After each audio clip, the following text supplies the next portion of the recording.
Jedni znają mnie zza kamery, niektórzy pamiętają ten głos z radia. I co?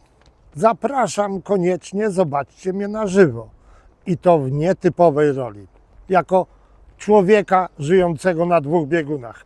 Będą sami przyjaciele. Mam nadzieję, że wy będziecie też w tym gronie.